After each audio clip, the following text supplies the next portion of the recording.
Bom, hoje nós estamos fazendo a gravação do depoimento do arquiteto Koichi Mori, formado aqui na FAO. Exato. Em que ano? Em 71. Em 71.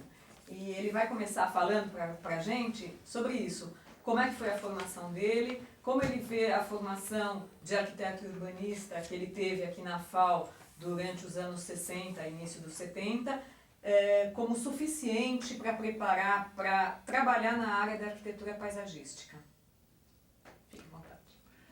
Bom, a nossa formação na Faculdade de Arquitetura, nós tivemos um período muito tumultuado, que era o período da Revolução, não?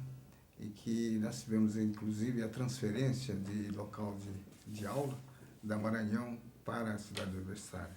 Isso ocorreu no meio do curso, mais ou menos no terceiro ano do curso.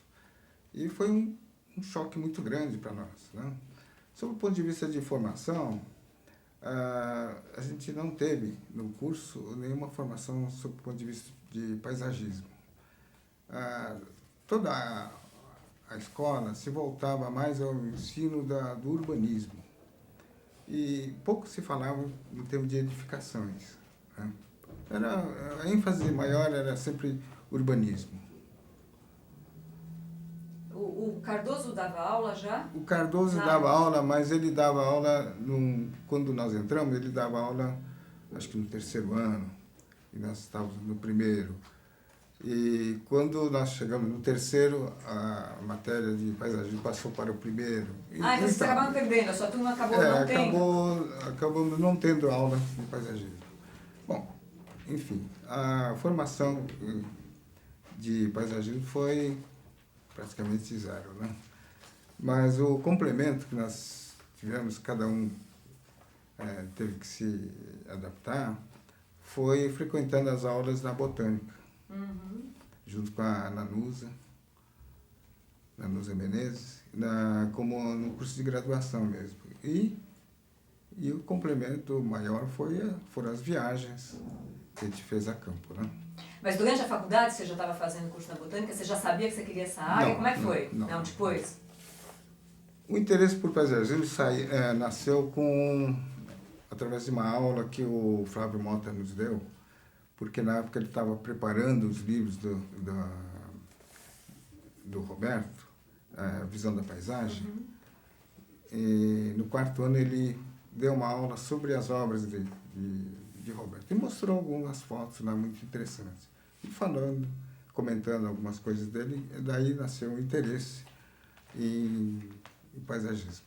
Tanto assim que no trabalho de graduação eu fiz um trabalho sobre uma situação voltada às praças públicas de São Paulo. É um trabalho pequeno, inicial, e o Flávio Mota é que nos apresentou o Burle Marx, né? E nós, depois de formado, então, fomos trabalhar com o Roberto, primeiro, inicialmente, como estagiário, durante o primeiro ano. E terminado este ano, ele nos convidou para continuar lá, trabalhando com ele. Aí, sobre outro aspecto, né? Como arquiteto mesmo. E a grande ênfase com o Burle Marx foram as viagens mesmo. Quer dizer, o escritório desenvolvia o projeto e tal, etc., mas o grande aprendizado foram as viagens. Quais viagens você lembra, assim? Olha... Que Amazônia? Nós viajamos, por exemplo, na abertura da Rio Santos, quando estava os primeiros trabalhos de abertura, nós tivemos lá coletando material de derrubada mesmo, da abertura da estrada. Aí levava para o sítio? Ele levava para o sítio. Na região de Angra dos Reis, nós fizemos várias viagens, norte do estado do Rio, Minas Gerais, Bahia, Mato Grosso, Goiás. Uhum. Foi uma sequência muito grande de viagem. E toda vez que a gente tinha uma chance, uma oportunidade, fazíamos umas excursões, porque ele tinha uma carta de anuência do IBDF na época, que ele podia coletar material, porque é proibido o transporte de mudas, né? Sem nota fiscal, etc. Mas como é material coletado, não tem nota fiscal. Então... Era uma atividade lícita e sistematicamente feita para... ele tinha permissão da IBDF, né? E lá no sítio daí elas tentavam-se a reprodução dessas espécies ou era mais para estudá-las? Era no sentido de estudar e multiplicar, entendeu? Tá. E muitas delas serem introduzidas nos projetos de jardins. Por exemplo, algumas velociáceas foram introduzidas, muitas alamandas foram introduzidas, entendeu? As helicônias principalmente, bromélias, né? Coisa que na época era inusitada, ninguém usava esse tipo de material. Aí quando você se formou, você foi trabalhar com ele, quer dizer, você se dispôs a mudar para o Rio para ir trabalhar com ele, era uma coisa, um objetivo seu. Na verdade, nós permanecemos um ano aqui em São Paulo, mas para ganhar um dinheiro, entendeu? Porque na condição de estagiário era difícil sobreviver no Rio de Janeiro, né? O custo de vida lá mais alto que São Paulo e não tinha como você trabalhar para fora também, né? E o tempo todo a gente ficava no escritório mesmo. As viagens aconteciam assim muitas vezes de fim de semana. Saíamos numa sexta-feira e voltávamos numa segunda. Essas excursões mais próximas, por exemplo, o norte do estado do Rio, Santa Maria Madalena, que é uma região muito rica, que é uma parte da Serra do Mar. E isso dá uma dinâmica diferente para o escritório, imagino, né? Porque o Roberto nunca teve assim... ele não tinha questão de guardar conhecimento para ele. Ele sempre, no campo, ele fazia questão de mostrar como as plantas se associavam, entendeu? Como é que era o comportamento disso, daquilo, entendeu? E ele sempre dava uma aula, realmente, assim, em campo. Coisa que no escritório praticamente é impossível, né? Quer dizer, o desenho em si não mostra isso, né? E ele tinha uma visão espacial muito grande, uma memória muito grande também, e falava e contava as coisas de forma que se tornava claro para a gente, né? Então, assim, o aprendizado todo de vegetação, mas mesmo da concepção de projeto, isso deu para... foi bastante forte com ele, assim, no cotidiano com ele, além só do aprendizado de vegetação. Como é que tinha a questão de modelado terreno, a questão da composição? Ele fazia um croquis inicial e dava para alguém desenvolver dentro do escritório? Ou era uma coisa mais junta, assim, o processo de criação? Ele, quando ia começar um projeto, ele fazia questão de reunir todo mundo lá que estava interessado em desenvolver o projeto, né? E falava das intenções, né? Fazia alguns rabiscos, falava o que ele queria, como que ele achava que devia ser. Depois o Hariyoshi desenvolvia o projeto e depois era passado para nós que simplesmente desenhávamos, né? Mas você estava sabendo o que estava acontecendo. E os detalhes, então, iam nascendo na medida que o projeto ia sendo desenvolvido. Por exemplo, a lista de planta, a gente tinha que verificar todos os nomes direitinho. Inclusive, na época, a gente usava, além na nomenclatura, o nome do classificador, que hoje em dia está em desuso, né? Mas a gente vê nos projetos dele, pelo menos nos mais antigos, eu não sei como seria os mais atuais, tinha, né, o classificador sempre. Isso, a gente sempre reportava ao Index Kevins, né? E a questão do detalhamento técnico, por exemplo, vocês tinham consultoria de parte de iluminação ou mesmo de parte de irrigação, botânica, ou já resolvia tudo lá no escritório? Depende do tamanho do projeto. Quando eram parques muito grandes, então se realmente você precisava de uma consultoria mais de pessoas mais especializadas, por exemplo, hidráulica, né? A parte de drenagem, entende? Mas nos jardins menores você resolvia.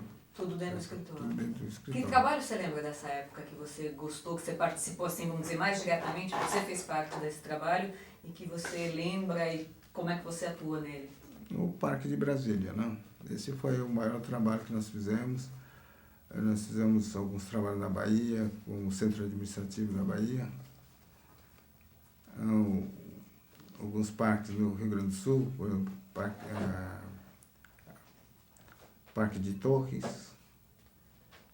Vocês acompanhavam a implantação, em alguns casos? Nem sempre, Nem viu? sempre. Porque a atividade era muito grande e nem sempre havia condições de acompanhar. Mas eram feitas verificações, sim. A posteriori, sempre o cliente chamava para fazer uma vistoria durante o processo de execução. Então, alguma coisa que não estava indo muito bem, então era corrigido. Tá. E quanto tempo você ficou trabalhando lá com ele? Nós ficamos no total 4 anos, né? 4 anos. Isso. E aí depois? Aí com o desenvolvimento do Parque Ecológico do Tietê, junto com o escritório do Rui Otaki, então a intenção nossa era voltar para São Paulo. Então ficamos aí estacionados junto com o escritório do Rui Otaki, quase que representando o escritório do Rio, para resolver mais essa questão assim mais de desenvolvimento de projetos, detalhes, acompanhamento das obras, né? E aos poucos, então, a gente foi trabalhando, fazendo serviços fora. Na época também a gente estava fazendo a Biblioteca Central de São Paulo, da Bergueiro, né? Junto com os arquitetos aí, Eurico Prado Lopes, né? O Centro Cultural São Paulo, né? Isso. Tá. Que daí ali tem aquela situação que tem uns elementos vazados e ela é plantada, né? Uns elementos... Na época, aquilo foi feito assim a toque de caixa no final, né, para inauguração, e não foi feita uma irrigação adequada. Então, nada que se colocava lá ia para frente. Porque a água de chuva não tomava, não chegava até lá. Então, tudo que foi plantado ali morria. Aquela obra foi bem complicada, né? Foi bastante complicada porque não havia verba, no final a verba estava muito curta. Isso, assim, aí você estava com um escritório dando continuidade ao projeto do Parque Ecológico, o escritório do Rui Otaki, ou você já tinha um pequeno escritório? O projeto foi desenvolvido no Rio de Janeiro. No Rio, tá. E durante a implantação do projeto é que nós... Ah, tá. Já se mudaram de volta para cá. Isso. Mas o projeto também não foi integralmente feito, né? Não, foi parte, né? Só parte. Por exemplo, a parte das marginais do Tietê e Pinheiro não foi feito nada, absolutamente nada, né? Tem uns núcleos, né? Onde fez algumas edificações, aí tem, acho que... Foi feito Tamboré, né? Engenheiro Goulart, algumas coisas na Zona Norte ali, né? E hoje você passou, nos últimos tempos, você sabe como está? Está bem abandonado aquela situação lá, né? Quer dizer, o DAE passou a administrar e, lógico, promoveu outras melhorias ali e eu não tenho ido lá para ver como é que está a situação, mas houve um período que ele estava assim bem ruinzinho. Eu tenho melhorado bastante, né? E, bom, daí depois teve o projeto do Centro Cultural São Paulo, e aí você já estava fazendo seus diversos outros projetos. Isso. E que mais que você tem aí de esfera pública ou privada, projetos significativos aí nessa época? Na época, a gente começou a trabalhar com o Hans Bros, no Vale do Itajaí, nas indústrias da Hering. Então, foram desenvolvidos lá vários projetos de parques industriais, né? A área industrial da costura.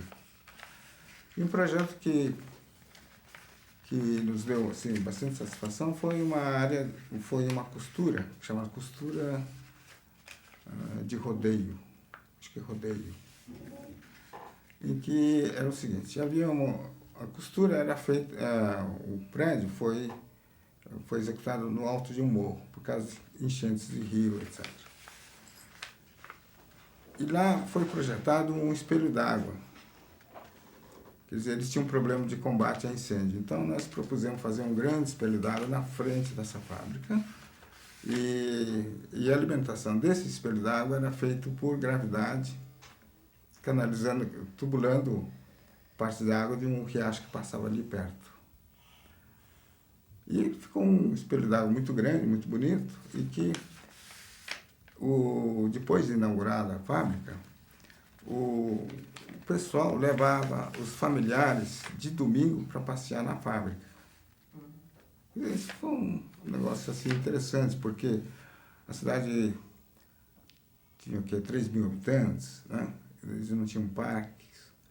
Então, a própria fábrica era um local de passeio.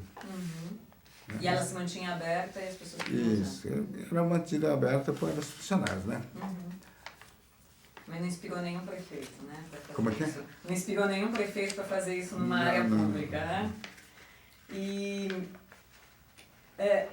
você acha assim que, já nesses trabalhos, depois que você ficou 4 anos no escritório do Burle Marx, você diria que ele se tornou uma influência para você? Como é que você vê, assim, quem seria influência para você nessa época, né? Assim, que você teve durante 4 anos dentro de um contexto que tem uma linguagem, né, de trabalho dada pelo Roberto Burle Marx, que o escritório trabalhava dessa maneira, e você passa a fazer os seus projetos. Você se desvencilha dessa influência, você segue essa influência? Como é que você vê que daí você começa a sua carreira solo, vamos dizer assim? Bom, lógico, né, que a influência é direta, né? Você não consegue se desvencilhar de um traço assim muito fácil, né? À medida que você fez muito trabalho para ele. Inclusive desenvolvendo projetos junto com ele, inclusive discutindo a forma adotada no projeto, né? O aspecto formal do projeto, né? O desenho em si. A gente discutia também muito a parte de pintura, desenho que ele mesmo fazia, quer dizer, ele sempre pedia uma opinião para nós, assim, o que achava. Então, a gente conversava muito sobre a parte dos trabalhos de desenho, pintura, escultura que ele fazia no sítio. E a influência foi direta mesmo sobre esse aspecto, a parte formal. Quer dizer, é muito difícil você sair fazendo outra coisa completamente outra, diferente, né? E hoje, como é que você vê? Você vê uma distância, ou você sente que ainda é muito forte essa influência? Ou agregou outras? Não, uma vez entendidos os princípios de projeto, você adota, né? É como os princípios da soma, né? Você não dá para discutir esses princípios, né?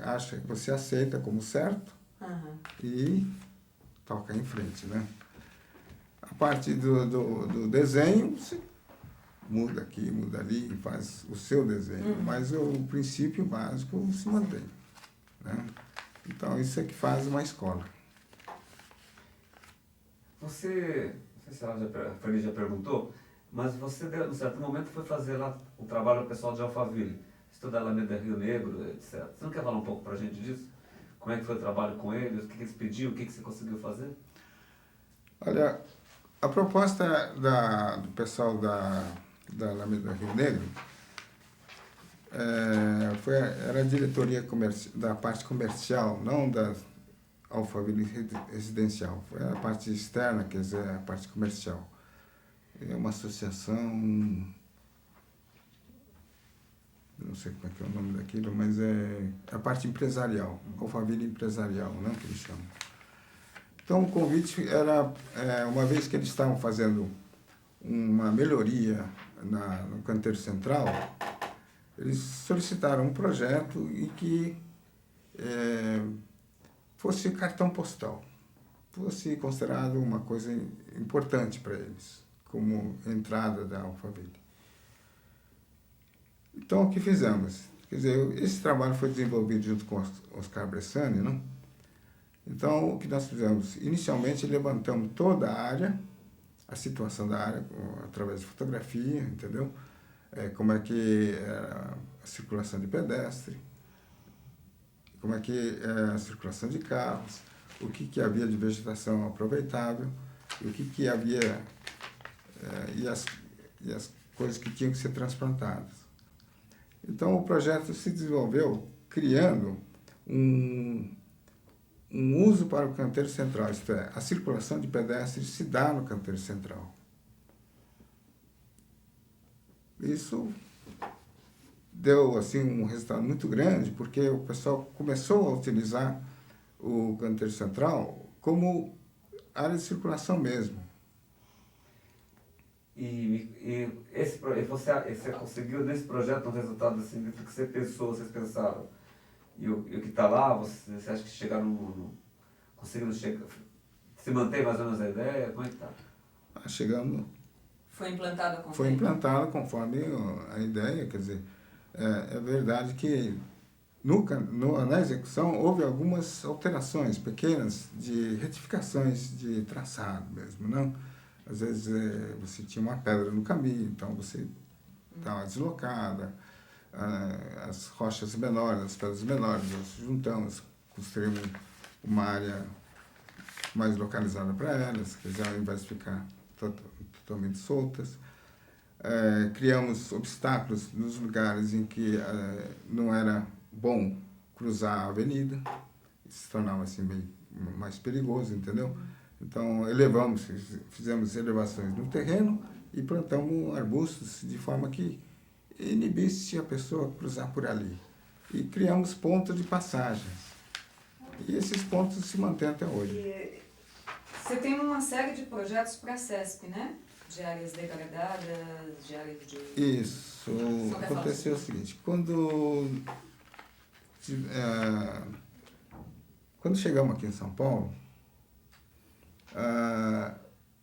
a CESP estava desenvolvendo alguns projetos grandes, tipo Água Vermelha, que era o grande projeto da época. E o pessoal da arquitetura, o Hélio Pasta, o Hélio Penteado, a Nina Tsukumo, né? Trabalhava no departamento de arquitetura. Eles começaram a trabalhar sob o ponto de vista de recuperação, né? E o convite foi feito para eu trabalhar como funcionário da CESP na época. Então, na época eu não aceitei, porque não havia condições. A Clara dava aula em Santos, né? Aliás, em Santos, e toda quinta-feira ela tinha que se ausentar. E eu tinha que ficar em casa, cuidando das crianças. Então, não era possível fazer o tempo integral. Então, isso era fora da norma da CESP, então não foi possível. Mas depois o convite veio através da Promon. E esse trabalho, então, nós fizemos junto com o João Regis, que é um engenheiro agrônomo, que trabalha no Horto Florestal, para fazer essa parte de recuperação das áreas de empréstimo das obras da usina. Um trabalho muito interessante, porque eu nunca tinha feito esse tipo de trabalho. E a primeira etapa desse trabalho foi feito um levantamento cadastral da vegetação remanescente no local. Foi muito interessante, porque nunca tinha enfrentado esse tipo de problema, né? Junto com o João Regis, então, fizemos esse levantamento, foi feito um relatório inicial, e o projeto, então, tinha que dar diretrizes de recuperação dessas áreas de empréstimo. Essas obras da usina é uma questão muito interessante, porque é única, né? Por exemplo, a gente questionava por que eles não tiravam a terra de dentro da lagoa, da área a ser inundada. Que mais ou menos todo mundo fala assim, pô, mas vai fazer buraco, faz lá dentro, né? Só muito mais tarde é que eu vim saber o seguinte, eles não permitem esse tipo de coisa porque você desestabiliza o solo. E desestabilizando o solo, a areia em suspensão batendo na hélice da turbina, ele desgasta. E a velocidade é muito grande. E se você tem um diferencial qualquer ali, ele é capaz de romper a parte do concreto. Então, aquilo tem que trabalhar perfeito, né? Então, eles não permitem, por exemplo, mesmo as árvores que são cortadas, eles não permitem que você tire as raízes. Você pode cortar até uma certa altura, mas tem que deixar a raiz. Sim. Porque o solo tem que estar estável. Isso, vamos dizer assim, digamos assim, se quiser fazer buraco, é qualquer coisa de 2, 3 quilômetros a montante. Tá. Então, para os engenheiros que construíam a usina, era mais seguro fazer o buraco fora. Então, sobrava para a gente arrumar esse buraco, porque ele chegava até o chamado fundo de caixa, isto é, uma área que você começa a encontrar pedregulho já. Quer dizer, você não tem mais argila, né? E a composição, a granulometria dele é extremamente rígida, né? Tanto assim que, por exemplo, se eles estão montando uma barragem, né? Uma barragem de terra, e começa a chover, as máquinas param todas, ninguém se mexe. Depois que a parada, terminada a chuva, eles dão um tempo para enxugar o solo, né? Aí passa uma fiscalização, olhando, né? E ele dá o apito e recomeça o trabalho. Mas como é que recomeça o trabalho? Toda a terra que estava carregada, dá a meia volta, é jogado fora. E é raspado 20 centímetros de toda a área colocada e compactada e é lançado fora. Por quê? Porque quando a água desce, percola na barragem, no solo da barragem, a argila sobe. Então há uma desestruturação da camada.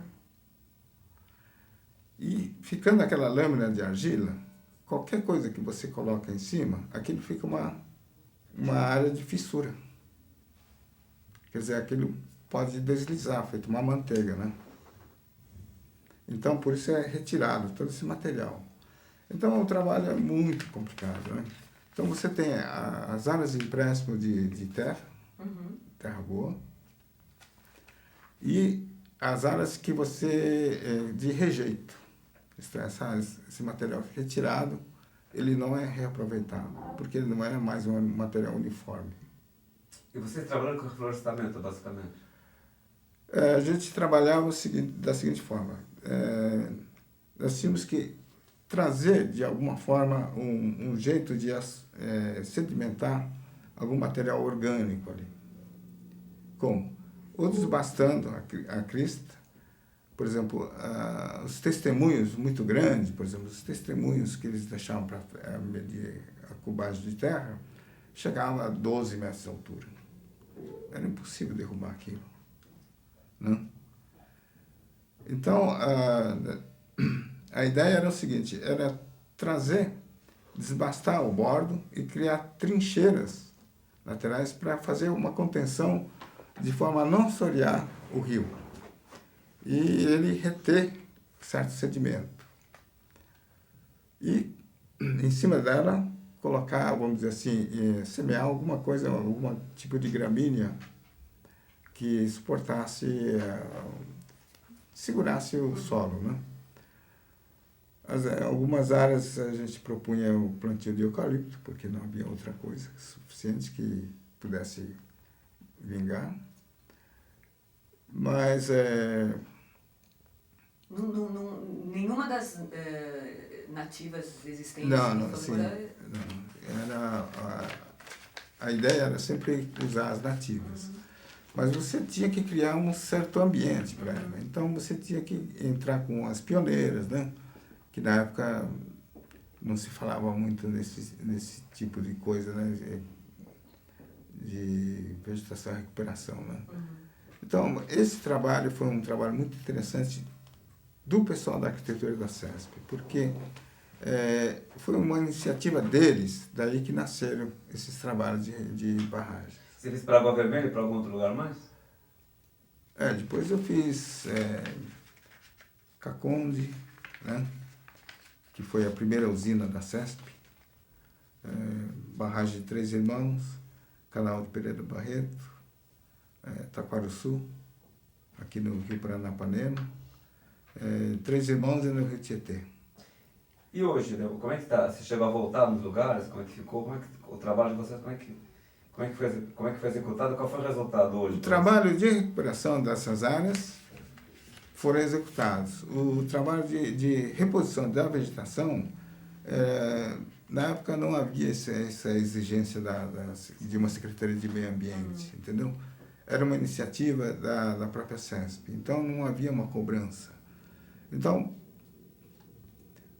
o trabalho que foi executado assim, foi mais perto da usina, assim, do corpo da usina, ou em umas áreas em que era necessário fazer alguma proteção da margem. Mas nem todo o trabalho foi executado, né? Por exemplo, a área da barragem é uma área muito extensa, né? E não havia assim, muda suficiente, quer dizer, na época. Não tinha, porque a CESP tem viveiros hoje, né? Naquela época, ele né? começou a criar viveiros com essa questão de Ilha Solteira, né? Então, Porto Primavera foi a última grande obra da CESP. Eles tinham um viveiro muito grande lá. Então, o pessoal que cuidava da parte de amontante da barragem fizeram assim um viveiro muito grande para exatamente repor essa vegetação. E hoje, Coit, como é que está você está... Qual é o escopo do trabalho que você está fazendo hoje? Está trabalhando com condomínios verticais, horizontais, mais com residência? Eu tenho pegado mais trabalhos de áreas industriais. Áreas industriais? São Paulo mesmo? São Paulo... São Paulo ou Estado? São Paulo, Estado, alguns fora daqui. Por exemplo, estou terminando um trabalho aqui no Rio Grande do Sul, da John Deere, uma indústria de implementos agrícolas, né? O terreno lá tem 11 hectares, um terreno bastante grande, e a reposição da vegetação que eles pedem lá também é muito grande, né? Também são 43 mil árvores, né? E você está conseguindo fornecedor para ela? Você já... A exigência no Rio Grande do Sul é diferente das exigências aqui em São Paulo. Por exemplo, lá eles permitem mudas até 60 centímetros, coisa que aqui em São Paulo não permitem mais. O porte mínimo é 1 metro, né? E eles pedem igualmente que sejam plantas nativas. E tem gente produzindo? Tem gente produzindo, sim. Essa é uma pergunta, em relação à produção de plantas, de tudo, em relação ao tempo que você começou, ao mesmo tempo da CESP hoje, como é que você vê isso, essa evolução? Dentro do que você imagina utilizar, o que você encontra, está mais fácil? Ou só mudou a oferta, mas continua com dificuldades? Como é que está? Não, a oferta aumentou, principalmente por influência do projeto do Roberto, né? Porque ele sempre fez questão de colocar espécies nativas, né? Então a procura, começa a haver uma procura, então a pessoa começa a produzir. É um jeito de você incrementar o mercado. E isso tem trazido bom resultado para nós, né? Por exemplo, de todas as plantas que o Roberto introduziu, você encontra muda hoje, né? A questão do meio ambiente está mais forte hoje, a exigência é muito maior, então o pessoal está muito mais preocupado com essa questão das essências nativas. Então começa a aparecer viveiros de produção, né? Por exemplo, na época do escritório lá no Rio, a gente não encontrava. A empresa que tinha era a Floricultura Campineira, né? O Chile, que ele tinha uma certa produção, né? Era o único, né? Era muito pouco, né? Hoje em dia você tem bastante viveiro que se preocupa com isso, principalmente aqui no Vale do Ribeira. E essas indústrias que você está fazendo os projetos, você acha que assim, você está fazendo projetos porque elas têm que responder a uma legislação ambiental ou porque você acha que eles realmente querem fazer um tratamento das suas áreas externas? A proposta é dividida em duas partes, né? Uma, você tem que cumprir uma exigência de lei. E a outra, você tem que dar respaldo à parte arquitetônica, né? Você tem que dar o apoio à parte arquitetônica, isso é da área industrial, né? Você tem que ajardinar, fazer aquilo bonito, né? São criadas áreas de estares nessas indústrias, assim, externas, São para os mais funcionários e tal? Eles, em geral, pedem, viu? Pedem, Pedem muito mesmo, porque mesmo que não seja executado, o projeto eles pedem. Né?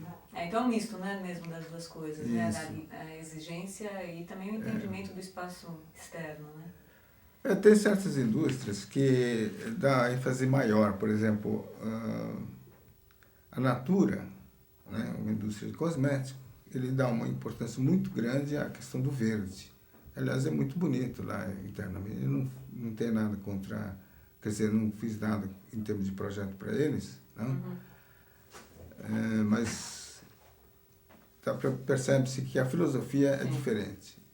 Outras indústrias, a filosofia é mais a rentabilidade do funcionário. E a rentabilidade do funcionário está diretamente ligada à área de lazer também. Né? Então, depende vamos dizer, da filosofia da empresa, o ênfase é maior no verde ou não. E o lazer seria quadras, esse tipo de coisa, quase um pequeno clube que seria? Ou praças, lugares de estar. Olha, em geral, local de descanso, porque durante o processo de trabalho, né, durante o período de almoço que você teria, né, você tem muito pouco tempo, né? Então, o lugar é mais de descanso, de lazer, de passeio. Não dá para ficar fazendo jogos, né? A não ser jogos de salão, né? Certo? Agora, é óbvio que se você tem uma associação dos funcionários, então você cria área de lazer com quadra, lugar para piquenique, churrasco, não sei o quê, mas é mais para o fim de semana, né? Não durante o processo de trabalho. E nesses projetos das indústrias, como são áreas muito grandes, você faz primeiro um trabalho de planejamento da área externa, chega a interferir na implantação das edificações, ou você é chamado mais depois? Já está tudo edificado, estão fazendo eventualmente uma ampliação, e aí você faz o tratamento do espaço externo? Ou tem de tudo? Tem de tudo, viu? O interessante é quando você participa da criação junto com a arquitetura, porque aí você coloca os seus parâmetros, entende? Agora, quando está tudo já implantado, por exemplo, no caso da John Deere, o projeto inicial vem dos Estados Unidos. Tá? É desenvolvido aqui no Brasil, por um escritório aqui em São Paulo. É lógico que no projeto, no detalhamento, você tem condições de interferir em algumas coisas, por exemplo, a questão do parqueamento, né? Mesmo a questão do acesso, ou a questão do próprio arruamento, né?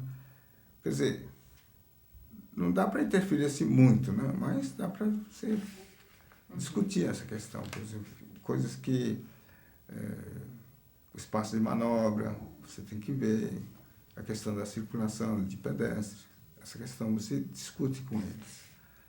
Né? O uso da água, vamos dizer assim, como elemento lúdico. Né? E você consegue introduzir isso? Sim, sim. Por exemplo, nós estamos fazendo aqui uma indústria farmacêutica, a Eurofarma, que é aqui em Itapevi. E a ênfase maior lá é exatamente essa área de passeio.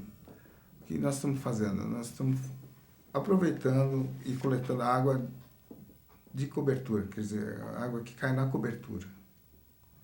Então, essa água é utilizada para irrigação, vai ser utilizada para irrigação e combate a incêndio.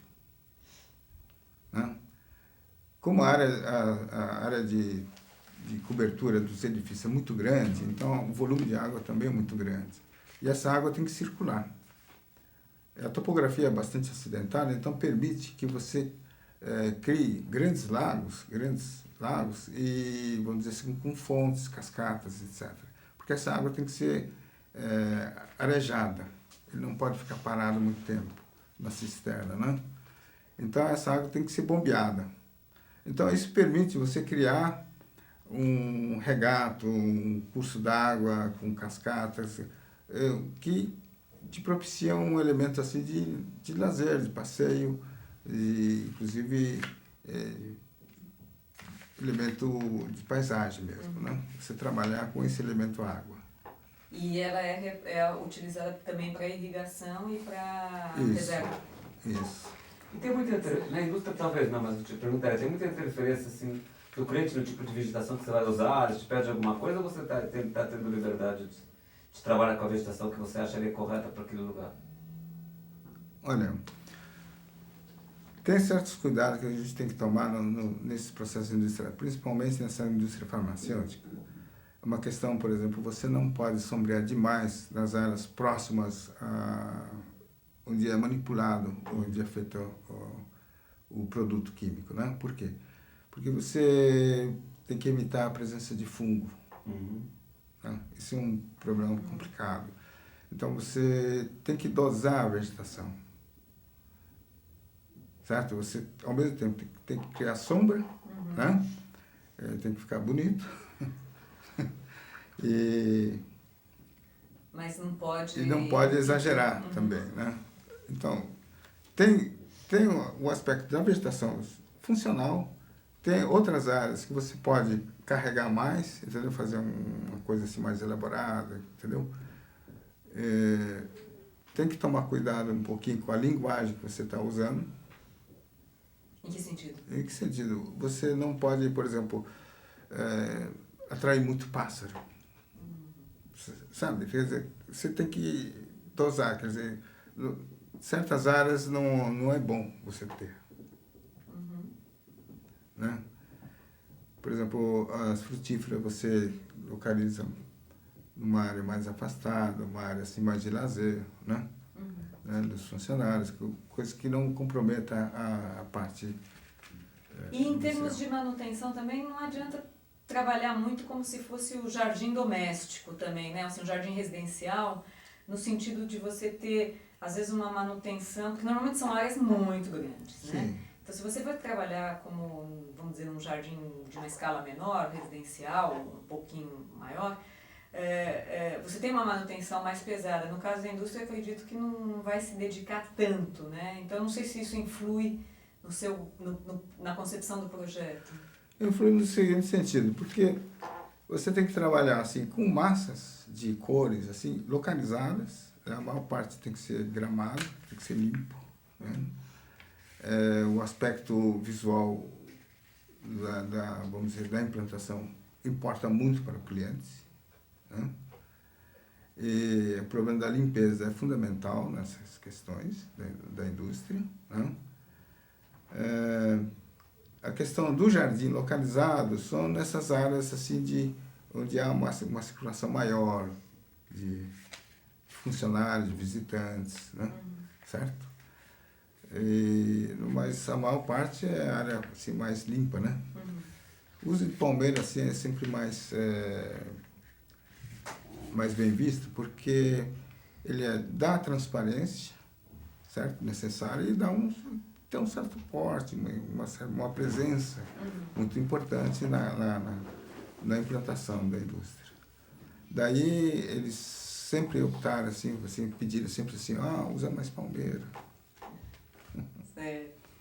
E me conta uma coisa, você falou bastante que você tem feito muito bastante com indústria agora, mas com habitação mesmo, assim, você chegou a trabalhar bastante ou não? A indústria, a CESP, etc. E esse meio de campo, como é que ficou? Como que você trabalha? Residência tem feito pouco, viu? E é difícil de pra caramba. Edifício de apartamento também é muito pouco, viu? Eu trabalhava muito com a Santos Construtora, ali em Santana, e alguns edifícios lá, não? Mas edifício é aquela... Você tem uma linguagem assim, muito, vamos dizer assim, muito limitada, porque você tem pouca área, né? Em geral, tudo floreiras, né? Área de, vamos dizer assim, mesmo a área de lazer é sobre garagem. Então, fica assim meio complicado, mas sempre sobra uma área assim, que você pode plantar algumas árvores, né? E condomínios e vilas, por exemplo, já tem chegado a coisas na praia, assim? Hotéis de praia ou casa de praia? Hotéis, eu tenho feito hotel, por exemplo, no interior, né? No interior. Assim... E como é que é o programa? Uma perto de represa, mais turístico mesmo. Mas, a pergunta é qual é o tipo de público? É um hotel mais turístico, no meio de uma área muito grande? Ou essa que você teve uma possibilidade de trabalhar mais, colocar mais coisas? Uma coisa mais na cidade? Como é que funciona? Bom, eu fiz um hotel em Lins, né? Eu trabalhei num hotel lá em Lins, né, no interior, mas era ligado a um frigorífico. Esse empreendedor, ele queria fazer um hotel de 5 estrelas. Por quê? Porque ele queria trazer comprador de fora. Né? Então fizemos um hotel lá, pequeno, não era muito grande. São 114 apartamentos, mas uma área assim, de verde assim, muito grande mesmo. Lá a extensão era 20 hectares, né? E fizemos um parque aquático assim, bastante grande, com água quente natural. Então o hotel tem uma frequência muito grande hoje lá. Né? E o hotel deu certo para ele, porque ele tem acomodação para os compradores de fora, o hotel rende bem, como dizer, com um hóspede mesmo local, né? Tem muito, vamos dizer assim, muito grupo turístico que vai até lá, né? E voltando a uma pergunta, assim, agora nesses trabalhos de hoje, o que você sente de evolução em relação aos seus primeiros tempos? Você está há muitos anos trabalhando em paisagismo. Qual é a diferença dos primeiros trabalhos com o que você faz hoje? E qual é o tipo de relação com o cliente, inclusive? Antes você tem mais liberdade com o projeto, com a sua posição mesmo. Por exemplo, muitos que fizeram entrevista falaram, a gente hoje está tendo mais liberdade, está conseguindo trabalhar mais junto com o arquiteto que no passado. Você está tendo essa mesma leitura? Ainda continua muito difícil trabalhar com Ou mesmo se o cliente sabe formular melhor suas demandas para a área externa, se ele se preocupa mais, se ele quer mais, ou se é do mesmo jeito de sempre? Você acha que teve uma mudança? Não, a mudança houve sim, porque os arquitetos de hoje em dia, quer dizer, a gente consegue desenvolver e conversar, um diálogo é muito mais tranquilo, né, do que antes, né? Mesmo, vamos dizer assim, mesmo com os empresários, mesmo com os donos de residência, entendeu? O diálogo é muito mais tranquilo hoje em dia, porque eles têm outros modelos muito mais vivos, né?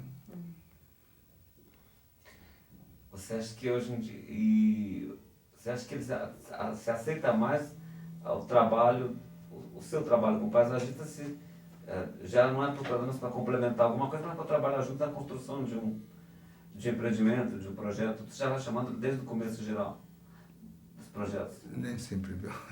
Mas você já, em relação aumentou a demanda? A demanda é muito maior, né? Porque, digamos assim,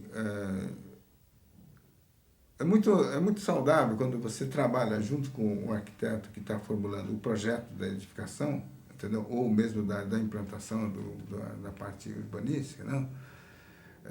Mesmo de um parque urbano, entendeu? Quer dizer, a situação é muito mais saudável, né? A criação, quer dizer, é uma criação conjunta.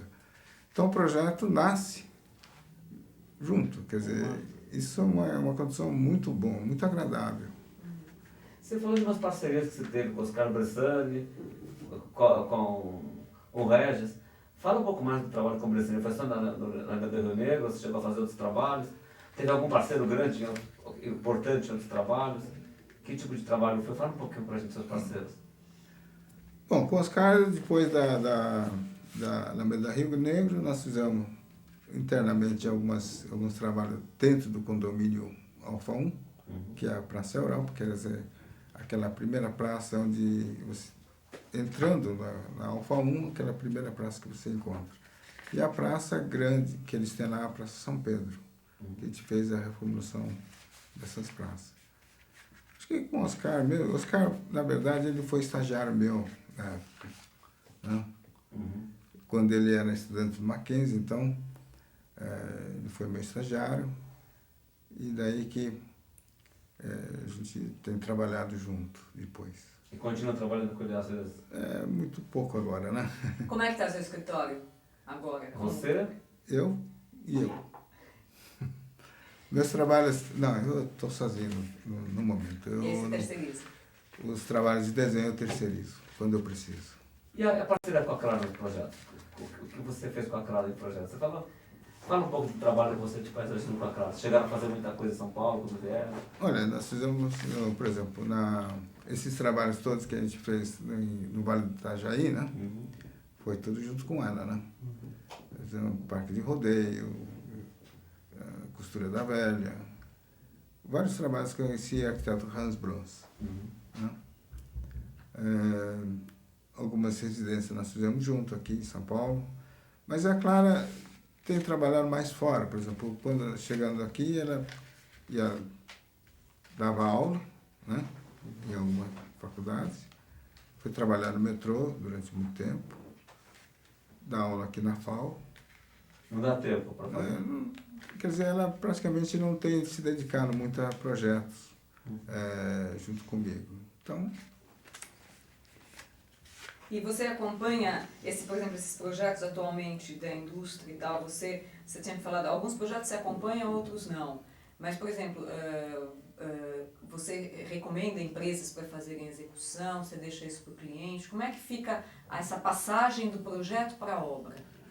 Eu, em geral, indico empresas, 2 ou 3 empresas para orçarem o projeto, né? E depois você vai acompanhando? Isso, mas se eu tenho um contrato de acompanhamento, sim. Mas, em geral, na proposta, eu sempre coloco algumas visitas durante o processo de execução. Ele fica embutido no preço do projeto, porque é uma questão que você tem com o cliente, né? Quer dizer, o que você diz é o seguinte: você faz até 5 visitas, né? Durante o processo da execução. Se o cliente precisar de mais, então ele paga um tanto, como você disse, né? Você considera super importante que tenha o acompanhamento? É importantíssimo, né? Porque nem sempre... O que acontece em paisagismo é o seguinte: chega no final da obra, eles não têm mais verba, sabe? É aquela velha história, não tem dinheiro, isso é muito caro. Então precisa adaptar todo o projeto. Isso. Adaptar não diria, mas você consegue contornar uma série de situações em que, por exemplo, o custo é muito alto, você, então vamos diminuir o porte. Né? Ou vamos usar uma estratégia assim, digamos assim, vamos plantar um pouquinho mais aberto, você vai dar mais tempo para fechar. Né? Assim por diante você consegue atenuar a situação, digamos assim, mas... Esses anos todos, alguns projetos que você fez te chamaram a atenção, não só pelo prazer de fazê-los, que você gostou de fazê-los, mas assim como o resultado que você chegou a alcançar. Você consegue falar alguns pra gente? Alguns que você te chamaram a atenção? Desde que você sentiu que foram bons projetos, que não foram executados, até que de fato foram executados, muito bem executados, você chega a estar satisfeito com eles. Esse da Alameda Rio Negro eu gostei de ter trabalhado junto, né? E ter feito esse projeto. E o resultado, assim, foi bastante satisfatória, né? A manutenção eles estão fazendo direitinho, né? Parece que tá indo bem, né? Algum outro? O outro, esse hotel de Lins. Uhum. Né? E alguma coisa mais antiga que você lembra, que você tenha, bem do começo, que tenha ficado te chamando a atenção? E mesmo nesse trabalho que você fez no escritório do Roberto, qual que te chamou a atenção de ter participado, que você gostou, de se sentir que foi importante para você como... Do parque em Brasília, no né? Parque É. do- O Parque da Asa Sul em Brasília, né? Uhum. Esse parque, hoje em dia, eu não sei, mudou de nome várias Sara vezes. Kubitschek. Sara Kubitschek. Sara Antes era Rogério Piton Farias, não, Sara agora depois Kubitschek. Sara Kubitschek. Enfim, mudou de... Inicialmente era Parque de Brasília, ponto final, que era mais bonito. E mais algum projeto que seja significativo, que você queria comentar, que é com a gente? De área pública, você lembra? Praças públicas, você fez as praças em Alphaville, mas tem alguma praça, alguma coisa? Tem uma praça que nós fizemos um concurso, na época, em 80 e alguma coisa, 88, 89, qualquer coisa assim. Era uma estância aqui perto de Campinas, que eu não lembro muito bem o nome da cidade, mas era a reforma de um parque, de um pátio ferroviário. Como é que chama a cidadezinha? Não lembro o nome. E um outro... Tem duas praças aí que foi objeto de concurso. E nós fizemos... É cidade do interior, mas há muito tempo. Mas não chegaram a ser feitas, Foram executadas. foram sim. executadas. E ficaram contentes, se você gostou do jeito que elas ficaram. E uma coisa que é muito engraçada, outro dia, talvez nessa... uma coisa que te... Quando você está fazendo um projeto, você acha que você é mais... Você usa a paleta mais verde ou trabalha mais com cores? Essa é uma pergunta que eu queria... Como é que você é? Mais verdes ou mais cores? Como assim? Por exemplo, quando você usa plantio, está plantando, Ah, você imagina mais trabalhar com tonalidades de verde, ou você todos manchas coloridas, como é que você trabalha? Porque eu estou tendo essa discussão aqui, né? Estou te perguntando, você também é só mais uma curiosidade. eu uso mais verde mesmo, né? Você faz uma base verde, que você sempre imagina que seja Certo. a grama, né? Ah, E você localiza as manchas de cor, né? Então, acho que é isso. Uma coisa. mais alguma coisa que você queira falar, que a gente não perguntou, que a gente desconhece? Porque aqui é meio assim, essa é a sua vida. Então, desses anos de trabalho... De alguma influência, de alguma experiência que foi significativa, alguma coisa que você quiser complementar? E hoje também, até porque sempre, hoje, se você olha o trabalho de algumas pessoas que estão por aqui trabalhando assim, também fala de qual O que você gosta, o que você acha trabalhos bons daqui, nacionais ou não nacionais, internacionais? Coisas que tenham te impressionado, que você acha que estão num caminho que você acha interessante? Olha, esses trabalhos, vamos dizer assim, que se volta à questão da essência nativa, né? Esses trabalhos, assim, em geral, são grandes parques, que é a grande ênfase de hoje, né? Eu tenho visto, assim, alguns trabalhos de colegas, né? Por exemplo, em cidades do interior, por exemplo, Marília, né? Tem uma região muito bonita, uma região grande, né? Que tem uma vocação, uma área, assim, que de um grotão muito grande, que tem uma vocação muito grande para um parque público. E colegas nossos fizeram propostas desse parque, só que esse parque não foi efetivado, né? Mas a proposta é muito bonita, né? Sobre aproveitar aquele fundo de vale como área de recreação. Por exemplo, esse mesmo Hans Bros propôs a reformulação de uma série de parques internos em Blumenau, né? Cuja proposta a gente ajudou a elaborar. Só que essas coisas o poder público não leva em conta, porque ou ele não traz voto, sei lá o quê, entende? Mas a questão é que nunca são feitas, né? Por exemplo, com a exigência do meio ambiente hoje em dia, entendeu? Essa questão do verde começa a ganhar mais força, né? Então, vamos dizer assim, a indústria que faz um parque, para eles tem muito mais valor. Se ele não faz isso, ele também não tem financiamento, né? Então, eles começam a se preocupar um pouco mais com essa questão do verde, que eu acho assim, bom, né? Certo? Teve uma mudança, né? Pode ser que não seja por onde a gente esperava que devesse começar, mas começou, né? Quer dizer, alguma coisa está forçando, né? Tá, digamos assim, enfim, está forçando mesmo a barra mesmo para inclusive mudar a mentalidade, né? E hoje é mais fácil trabalhar? Nesse sentido, de mentalidade, de discurso, de conversa, já é mais fácil? Eu acho mais fácil, viu? Acho que isso é importante. Alguma coisa que você queira falar mais? Que meu cão. Tá bom, então eu te agradeço a você.